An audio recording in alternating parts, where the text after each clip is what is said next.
नमस्कार, जय हिंद दोस्तों। स्वागत है आपका हमारे यूट्यूब चैनल GWA में। तो दोस्तों, आज की हमारी क्लास होगी भारतीय संविधान में लोकसभा से संबंधित। ठीक है, तो चलिए क्लास की शुरुआत करते हैं। जय माँ सरस्वती सदा सहाय। दोस्तों, अगर आप चैनल पर पहली बार आए हो तो चैनल को सब्सक्राइब जरूर कर दीजिएगा। चलिए क्लास की शुरुआत करेंगे।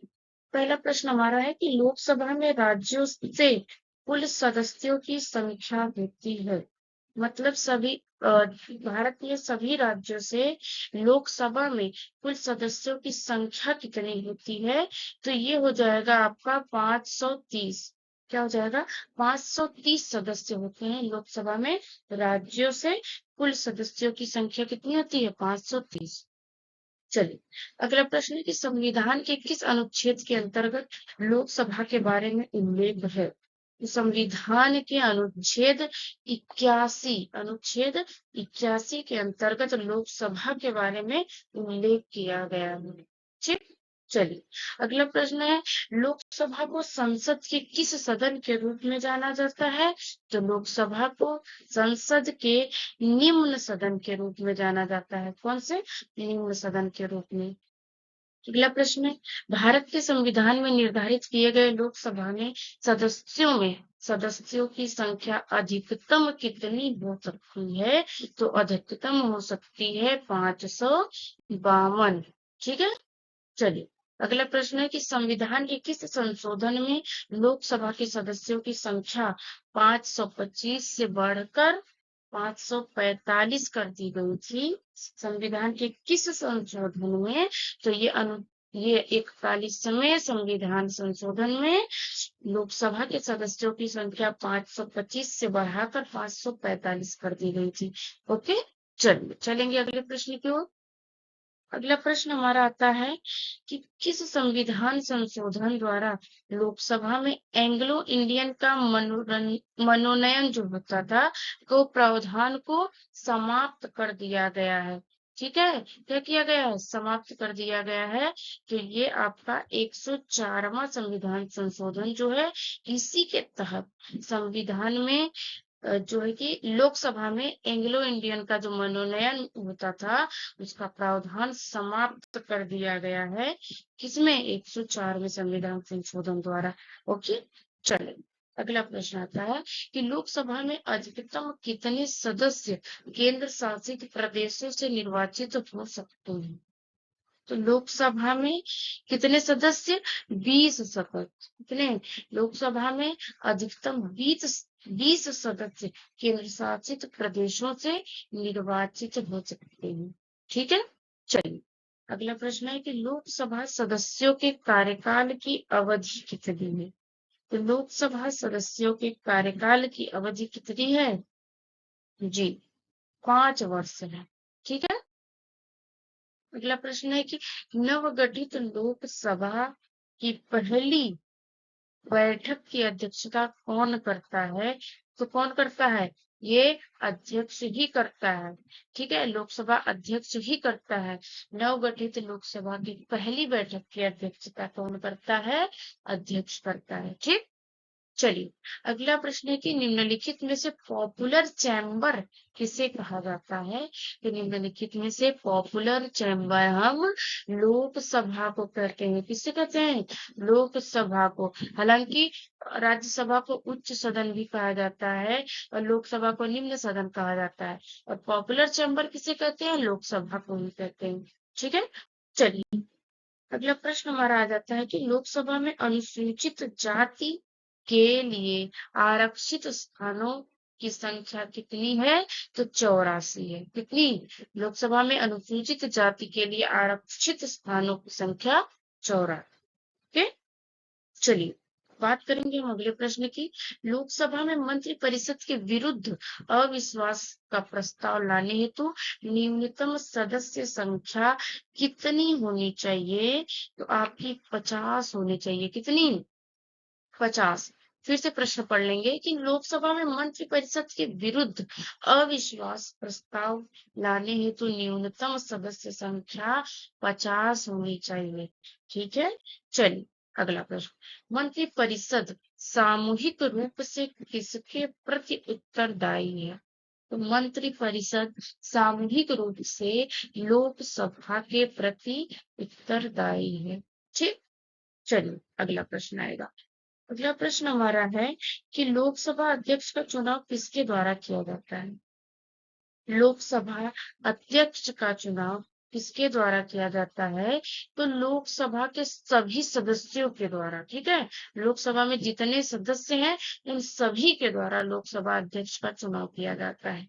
ओके, चलिए अब अगले प्रश्न की बात करेंगे कि निम्नलिखित में से कौन तय करता है कि कोई विधेयक धन विधेयक है अथवा नहीं? ठीक है, कोई विधेयक धन विधेयक है अथवा नहीं। तो धन विधेयक की अगर बात आती है तो ये लोकसभा में ही इसकी चर्चा होगी। ठीक है, लोकसभा में ही इसकी चर्चा होगी धन विधेयक की। चलिए अगला प्रश्न आता है कि लोकसभा का सदस्य चुने जाने के लिए एक व्यक्ति को किस आयु से कम का नहीं होना चाहिए? कितने वर्ष? 25 वर्ष। मतलब कि 25 वर्ष हो, 25 वर्ष से ज्यादा हो, लेकिन 25 वर्ष से कम नहीं होना चाहिए लोकसभा सदस्य के लिए। चलो अगला प्रश्न आ जाता है कि भारतीय संविधान के किस अनुच्छेद के अंतर्गत लोकसभा में अनुसूचित जातियों के आरक्षण का प्रावधान किया गया है? देखिए फिर से पढ़ेंगे कि लोकसभा में अनुसूचित जातियों के आरक्षण का प्रावधान किस अनुच्छेद में किया गया है? तो अनुच्छेद आपका 330 हो जाता है। अनुच्छेद 330 में अनुसूचित जातियों के आरक्षण का प्रावधान है।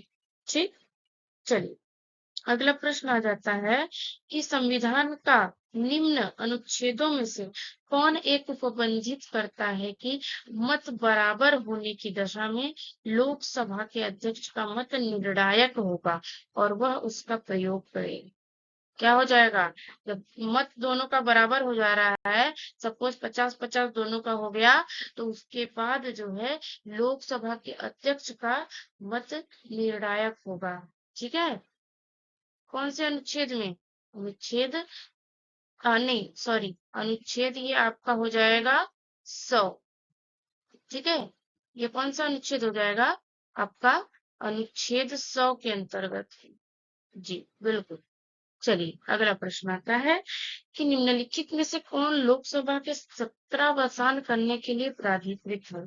तो लोकसभा अध्यक्ष ही लोकसभा के सत्रावसान करने के लिए प्राधिकृत हैं। ठीक है, चलेंगे हम बात करेंगे अगले प्रश्न की जब कि लोकसभा में गण पूर्ति संख्या है। लोकसभा में गण पूर्ति संख्या कितनी होती है? कुल संख्या, सदस्य संख्या का 1/10।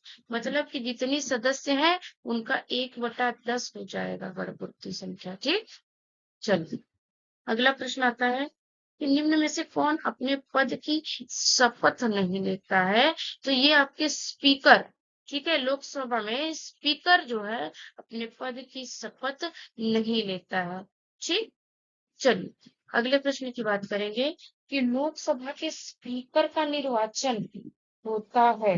तो लोकसभा के स्पीकर का निर्वाचन लोकसभा के सभी सदस्यों के द्वारा होता है।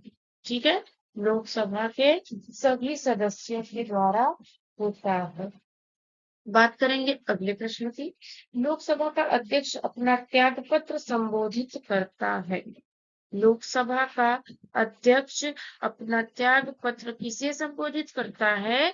लोकसभा के उपाध्यक्ष को। किसे? लोकसभा के उपाध्यक्ष को लोकसभा का अध्यक्ष अपना त्याग पत्र संबोधित करता है कि भैया हमें अब त्याग देना है।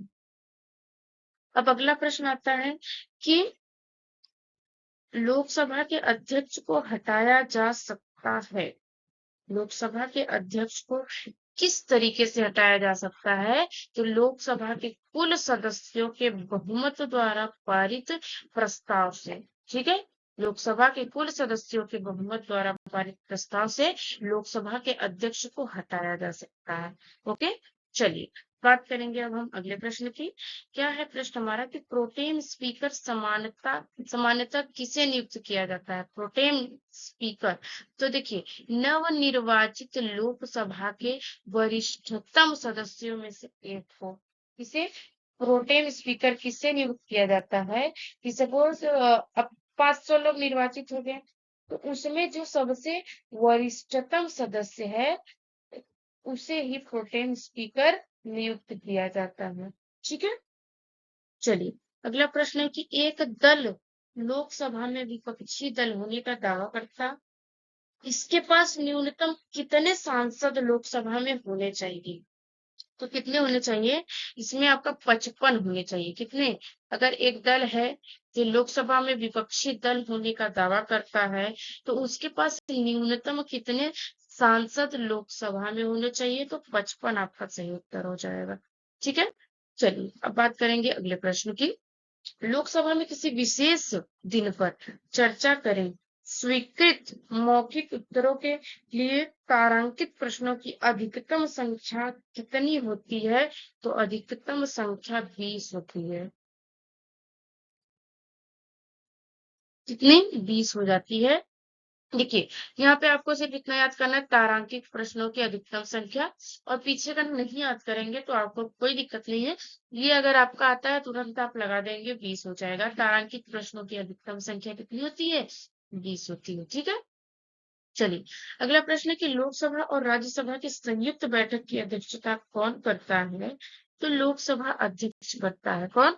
लोकसभा और राज्यसभा की संयुक्त बैठक की अध्यक्षता लोकसभा अध्यक्ष करता है। ओके, चलेंगे अगले प्रश्न की ओर।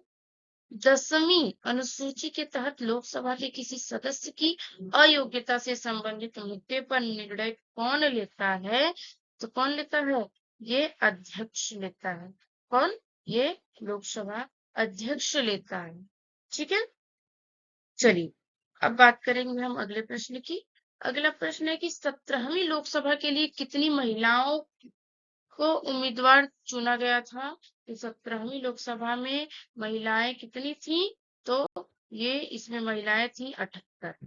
ठीक, चलिए अगला प्रश्न है कि लोकसभा में प्रश्न की स्वीकार्यता का फैसला कौन करता है? तो लोकसभा में प्रश्न की स्वीकार्यता का फैसला अध्यक्ष करता है। कौन करेगा? अध्यक्ष करेगा। ठीक है दोस्तों, तो आशा करते हैं आपको प्रश्न बहुत पसंद आए होंगे, सारे प्रश्न बहुत अच्छे लगे होंगे।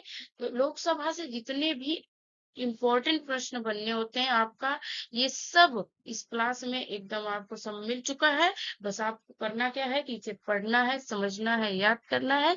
तो दोस्तों अगर आप चैनल पर पहली बार आए हो तो चैनल को सब्सक्राइब जरूर कर लीजिएगा और क्लास को लाइक जरूर करिएगा। ठीक है, चलिए मिलते हैं अगले क्लास में।